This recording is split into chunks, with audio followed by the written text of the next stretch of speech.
पहला कुरिन्थियों उसका 12 अध्याय और उसका 12 पद पढ़ेंगे तो क्या लिखा है, क्योंकि जिस प्रकार देह तो एक है और उसके अंग बहुत से हैं, और उस एक देह के सब अंग बहुत होने पर भी सब मिलकर एक ही देह है, उसी प्रकार मसीह भी है। याद रखिए वचन क्या कह रहा है आगे तीसरे पद में, कि यहोवा ने तो वही सदा के जीवन की आशीष ठहराई है। ये एक बहुत महत्वपूर्ण शब्द है, ये एक बहुत महत्वपूर्ण वाक्य है कि परमेश्वर ने आशीष को वही ठहराई है जहां एकता है, जहां भाईचारा है, जहां मेल और प्रेम है। इसका मतलब ये हुआ झगड़े में नहीं, फूट में नहीं, बल्कि मेल और प्रेम में एकता है, आशीष है। हमको ये समझना बहुत जरूरी है कि जहां एकता होगी, मेल होगा, प्रेम होगा, तो आत्मिक वृद्धि भी होगी, आत्मिक उन्नति होगी। प्रार्थनाएं जब हम करेंगे तो वो प्रभाव छोड़ेगा, सुनी जाएंगी दुआ, उत्तर आएगा उस दुआ का, और अनंत काल की जिंदगी को हम फील करेंगे, महसूस करेंगे, हमको इसका अनुभव होगा। वचन क्या कहता है मत्ती 18:20 में, जहां 2 या 3 मेरे नाम से इकट्ठे होते हैं वहां मैं उनके बीच में होता हूं।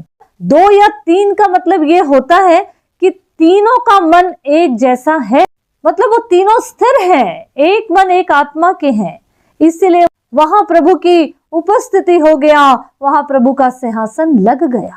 तभी तो लिखा है जब प्रभु आएंगे और बीच में उपस्थित हो जाएंगे तो दुआ सुनी जाएंगी। अगर हम रोमियो 15 अध्याय उसका 5 और 6 पद पढ़ेंगे तो वचन कहता है, धीरज और शांति का दाता परमेश्वर तुम्हें ये वरदान दे कि मसीह यीशु के अनुसार आपस में एक मन रहो, ताकि तुम एक मन और एक स्वर में हमारे प्रभु यीशु मसीह के पिता परमेश्वर की स्तुति करो।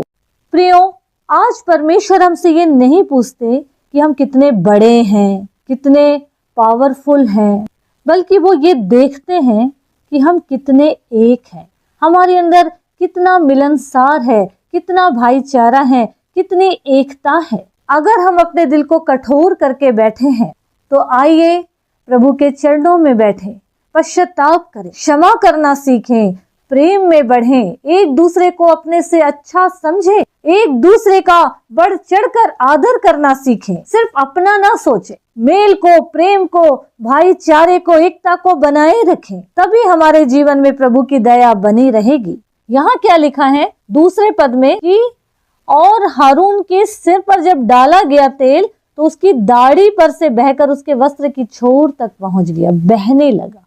तो याद रखिए प्रभु की आशीष वही बहेगी जहां एकता होगा। अगर एक शब्द में कहा जाए कि जहां एकता है वहां परमेश्वर की आशीष